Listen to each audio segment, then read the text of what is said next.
กิจกรรมแลกเปลี่ยนเรียนรู้ของสำนักหอสมุดมหาวิทยาลัยธรรมศาสตร์ในวันนี้นะคะวันนี้เราก็มีทั้งบุคลากรของสำนักหอสมุดเองแล้วก็บุคคลภายนอกมาร่วมในการเสวนาวันนี้ด้วยนะคะซึ่งหัวข้อที่จะร่วมเสวนาวันนี้มีด้วยกัน2หัวข้อนะคะก็คือในเรื่อง sharing information resource across community and over time metadata digital library and kind and information school นะคะโดยท่านศาสตราจารย์ท่านศาสตราจารย์ดร.ซูกิโมโตะนะคะแล้วก็ของหัวข้อในเรื่อง Library Innovation Using Linked Open Data นะคะโดยศาสตราจารย์ดร.วิลาศ วูวงศ์นะคะไม่ทราบขณะนี้ท่านวิทยากรทั้ง2ท่านก็มาพร้อมแล้วนะคะเดี๋ยวเราขอเริ่มการบรรยายหัวข้อแรกกันเลยนะคะขอเรียนเชิญศาสตราจารย์ดร.ซูกิโมโตะค่ะเรียนเชิญบนเวทีค่ะ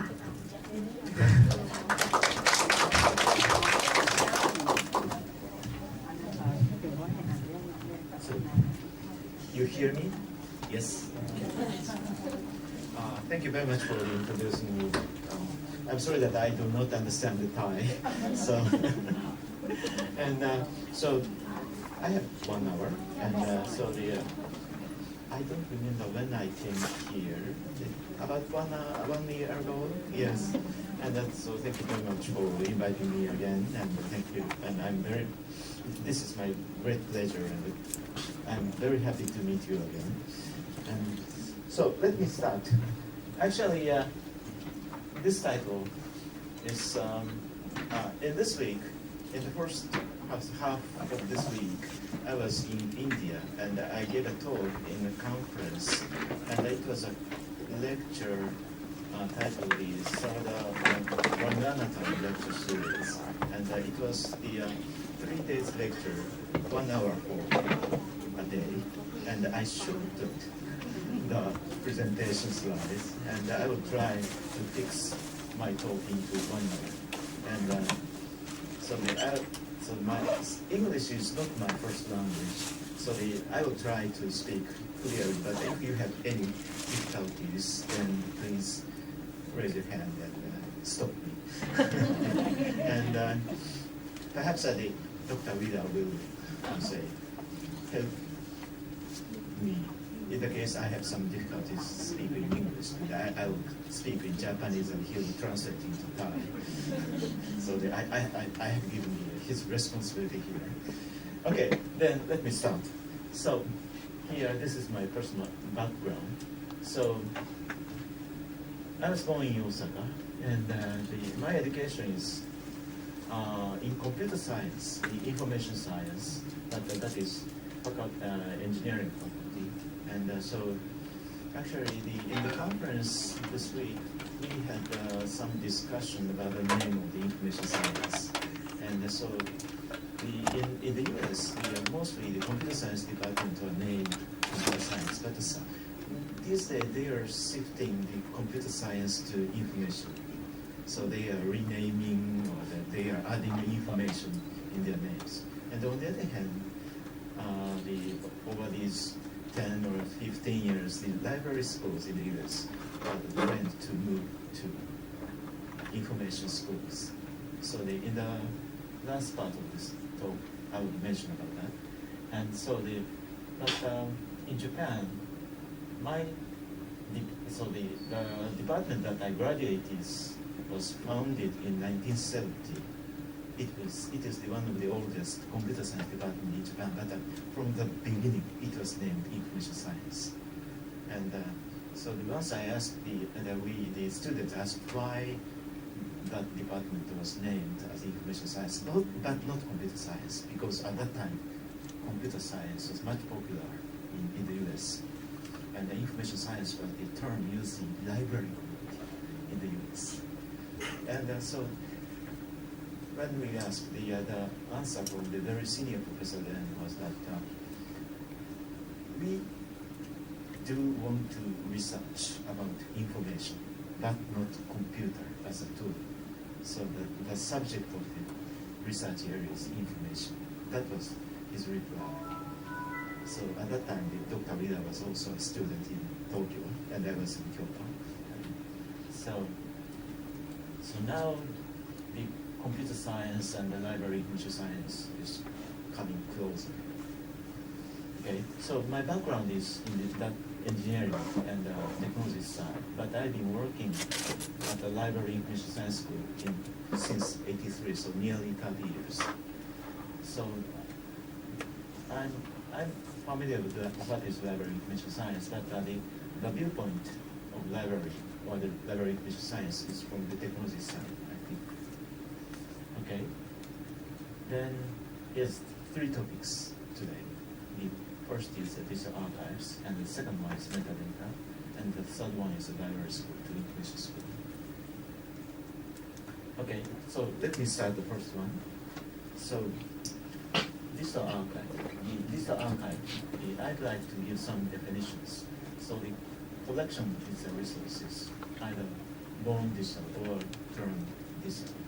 And the second one is primarily developed to preserve valuable resources in a digital environment and provide access to the preserved resources. So for example, a large collection of digitized books, like Google Books could be one big digital archive. Happy Trust in the US is the digital archive organizer. And also the, for example, European or the American Memory or some big book digitization program by the National Library in Japan are the typical collection of digitized books and manuscripts. And also there are some other style of the digital archives. Very high quality image of cultural heritage resource. So in a sense, for the Japanese library community, so this first definition is quite popular, but on the other hand, this second definition is popular not only for the library community, but also the museum community. So, for example,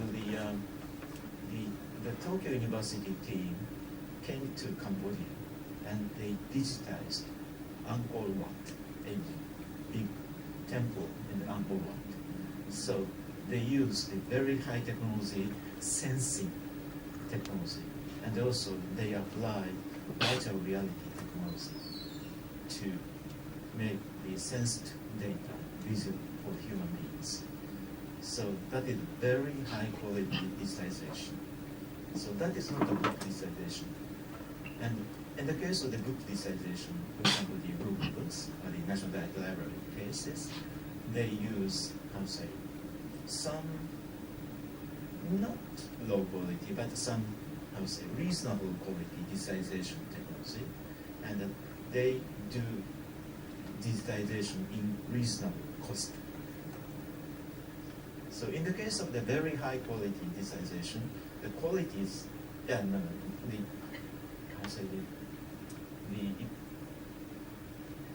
the cost is not the primary issue because they have some big fund and they use the very high tech for the digitization. But in the case of the big collection building, they have to make as many as possible. So the cost is quite a big issue. So they have to use the reasonable technology. So anyway, there are some different types of digitization. And the third point is that selected, collected, and preserved collection of digital resources for use and value addition by users, especially for the future. And so, are you familiar with the term digital curation? So, for example, in UK, there is a digital curation center, and perhaps in Europe or in North America, so the digital curation would be more popular than the digital archive. Maybe for the people in the US or in Europe, they would become more familiar with digital curation than digital archive. So digital curation, this is my definition in a sense. So select, collect digital resources and preserve them and provide access to them for value addition. So value addition means add values for the use in the future. Okay. So, and this is almost the same with the digital archive. But in the case of visa curation, so the scientific data sets are included as an important part of the activities. But in the case of the digital archives, in my sense, the scientific data is not so obviously included. So, and as you know, there are quite a big amount of scientific data. For example, the data created by satellite or the Hubble telescope.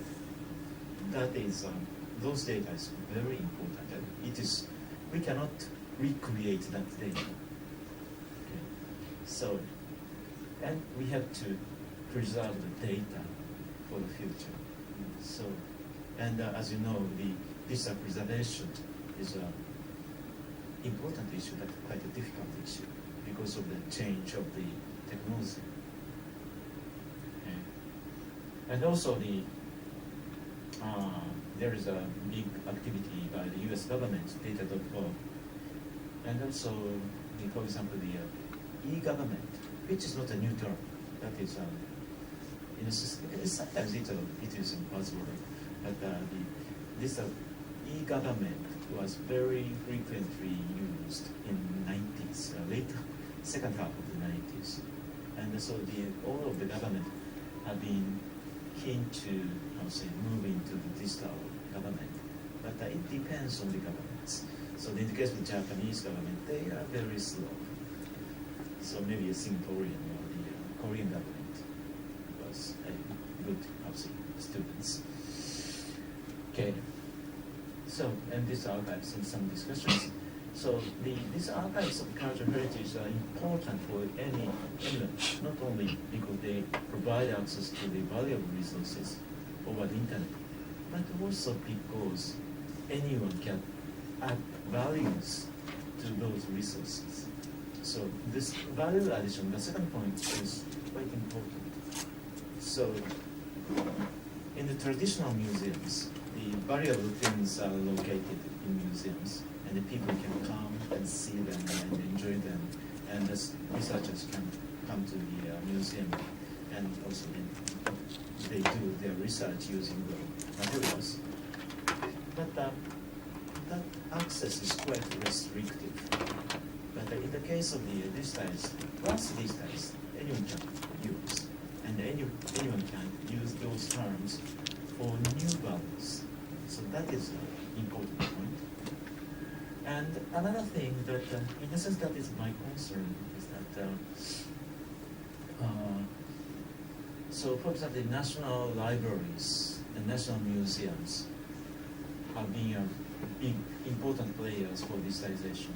But there are quite many regional libraries and museums. So they have the regional cultural resources. Those resources are also important for the future users.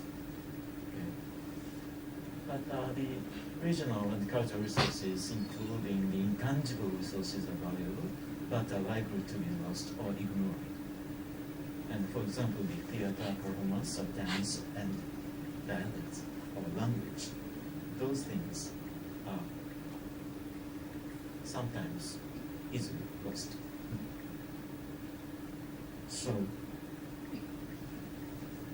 and MLAs are not brothers in as natural and human origin disaster.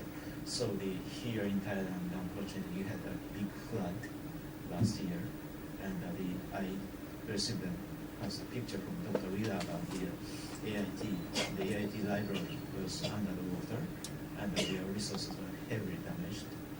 And in the case of Japan, we had, as you know, the big earthquake in March, and so many small museums, libraries, and government offices along the coast were seriously damaged.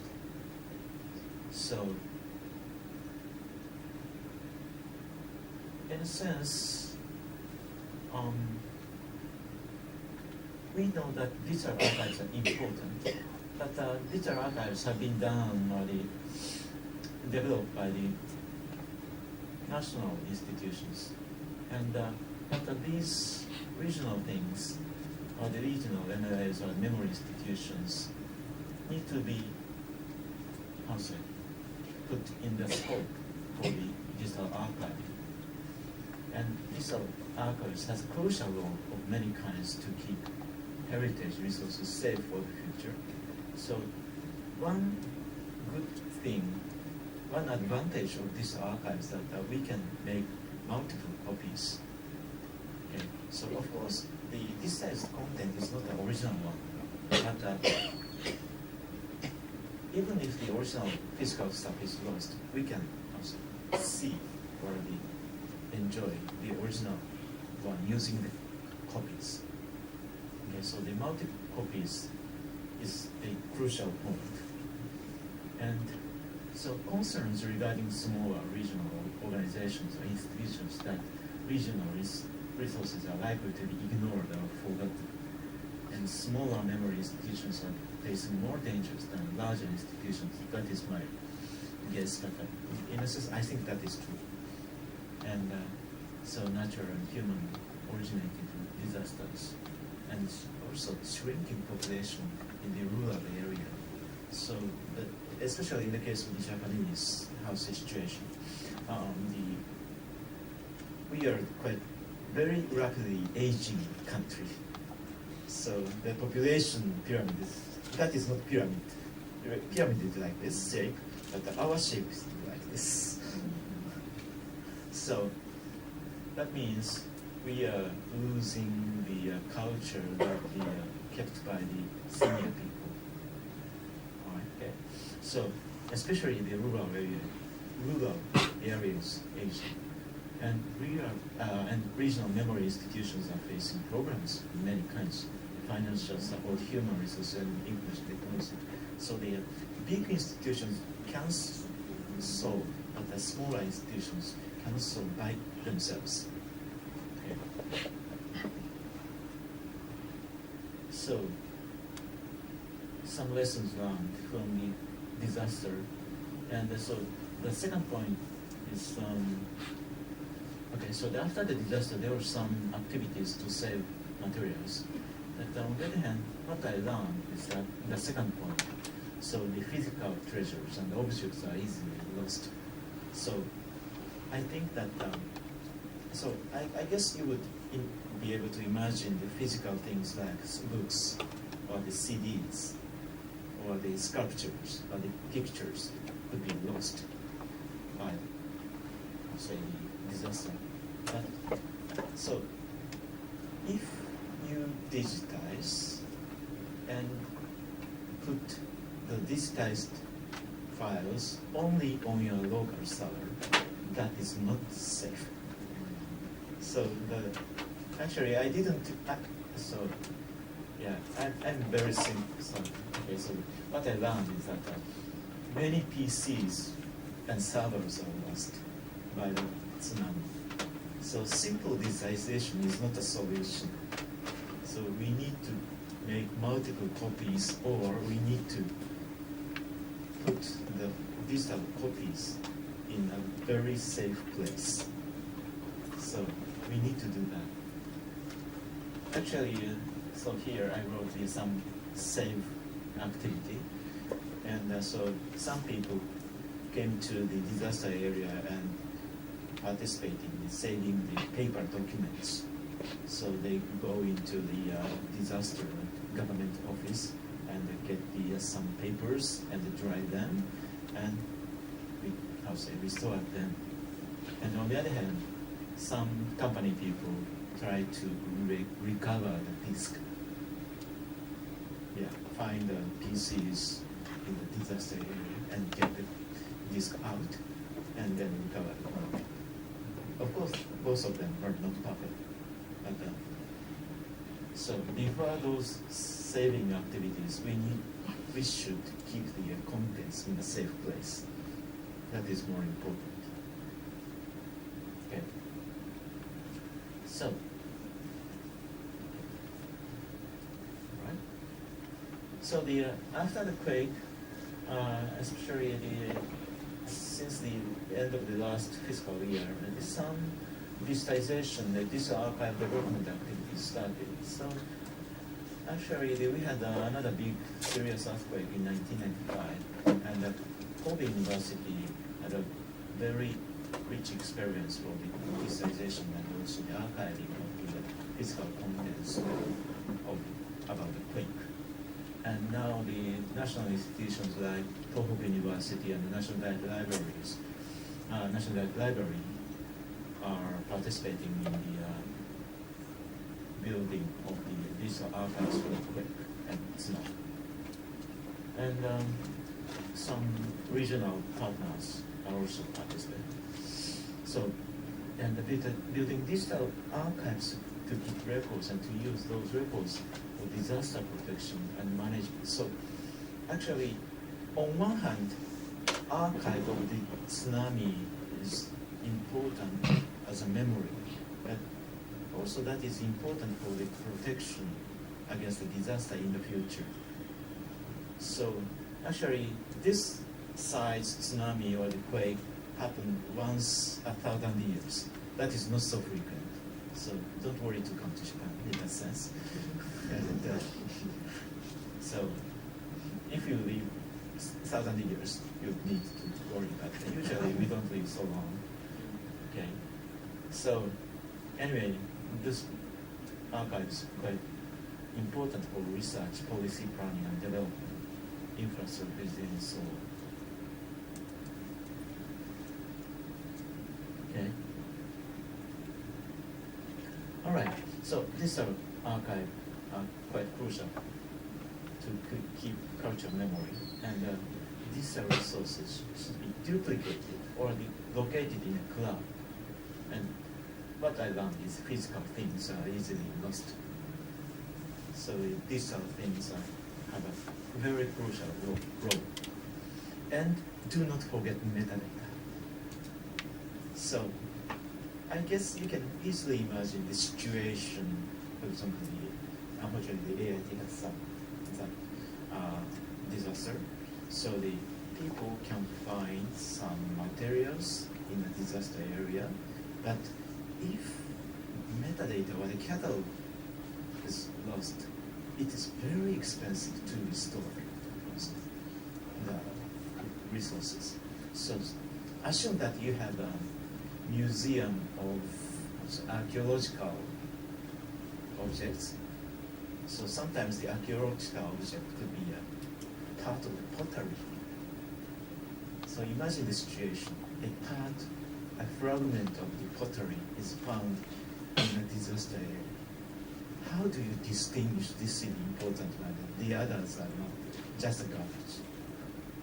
Usually that's not easy, not possible. So only the metadata can help. So you have to save the metadata as well. So in any ways, you need to use digital technologies to keep your memory, material safe. And of course, the metadata on the paper would help, but the paper catalog are easily lost. It's the same. And also, you must not forget that how the metadata is written, that kind of rules, the schemas should be also preserved as well. Right? So these are guides. And long-term use and preservation of resources are a well-known program. And well-maintained digital resources are robust, but long-term preservation is a different issue. And there is no perfect technology to preserve these resources for a very long period, for example, 1,000 years. But I think digital preservation is not primarily a technological problem, but it is primarily a management and engineering issue. So actually, I personally don't want to, think about the 1,000 years preservation. It's too long. Yeah. So, on the other hand, preservation policy definition is crucial, and what entity should be preserved, and how much metadata and metadata schema should to be preserved, and so on and so on. Okay. So what I think is the important is the last point, and how many years do we need to keep preserved resources? So this is a kind of a policy issue. So if I am a manager, I do not worry about the 1,000 years preservation. In my case, I think that I need to worry is that how to preserve things until to my next generation, say the 30 years. So that is a feasible situation. So the 30 years later, then our next generation will be responsible to preserve to the next generation. So I think, in a sense, the historians, the archaeologists come to some house or some place and discover important things for history. But discovery is not a preservation. Okay. So I think the 1,000 years is, in a sense, the 1,000 years preservation is too long. Yeah.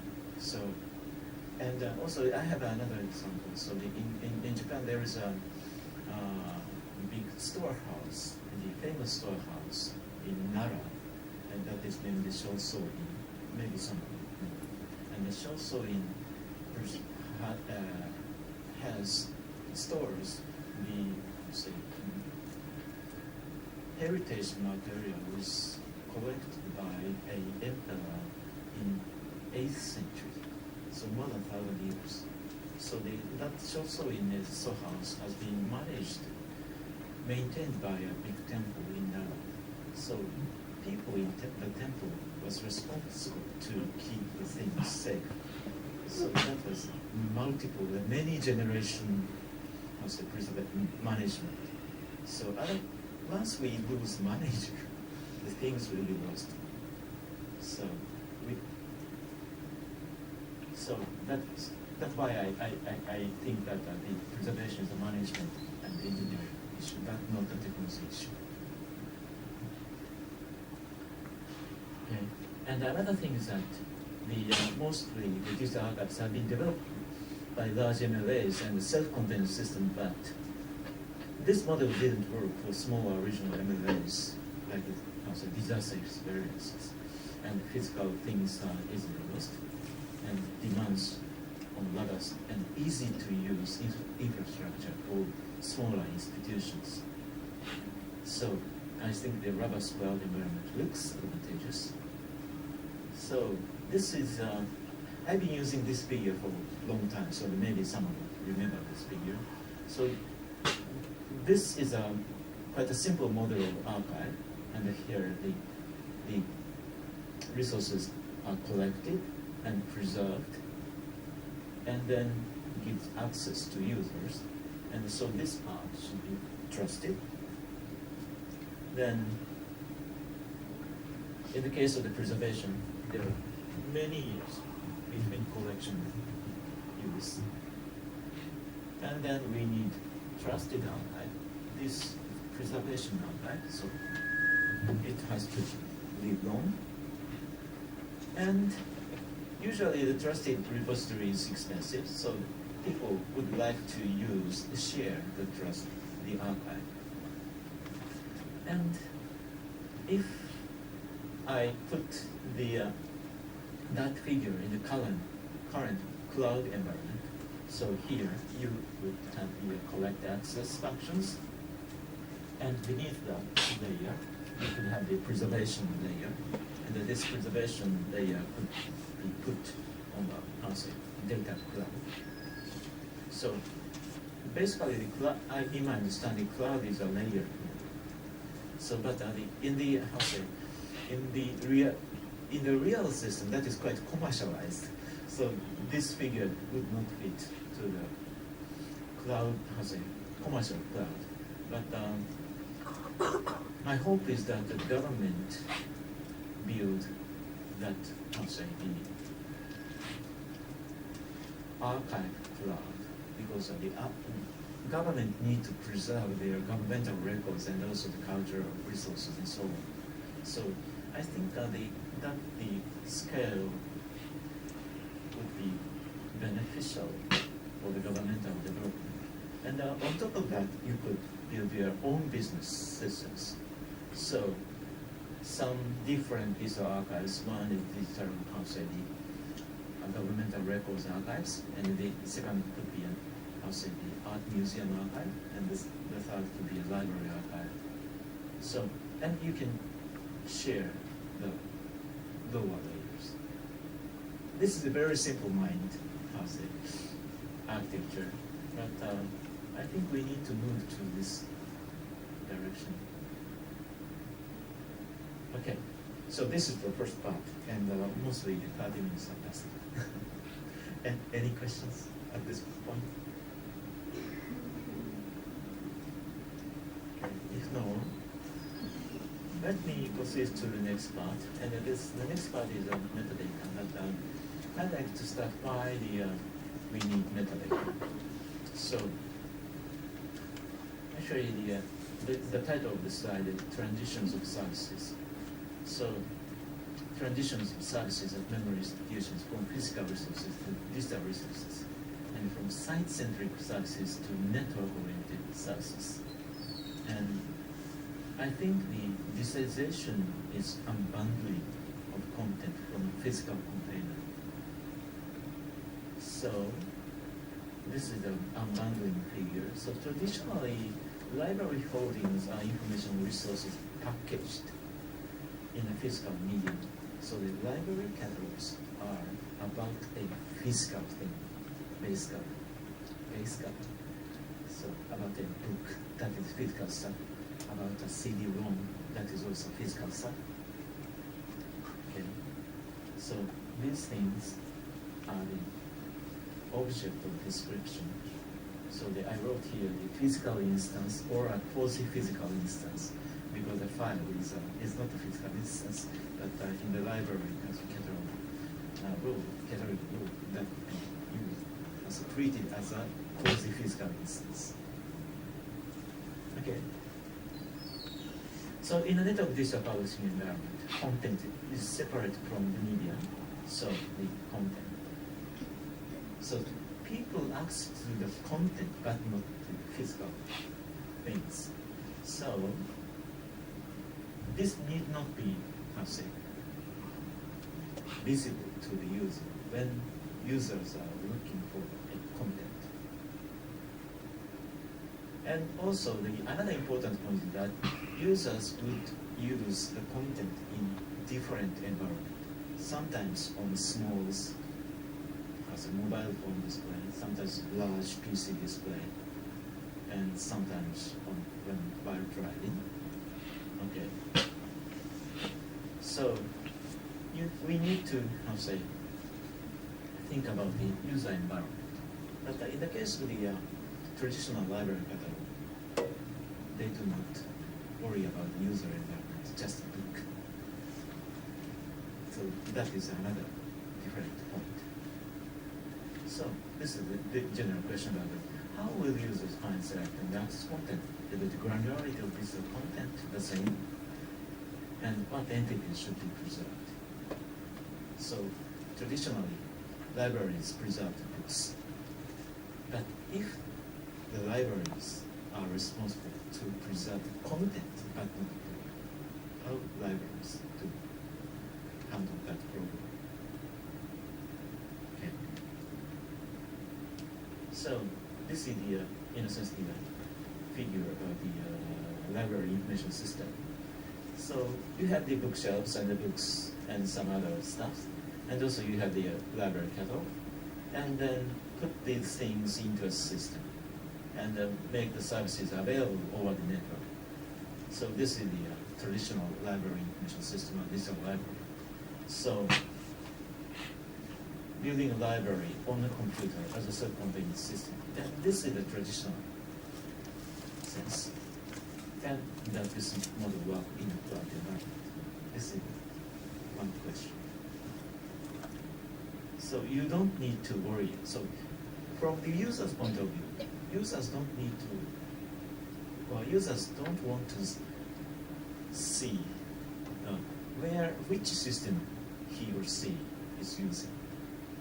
So when we find something on the network, you do not worry about which server is running. Which Google server is running is not visible for us. So we just want to get content. We have no idea which server is running for me.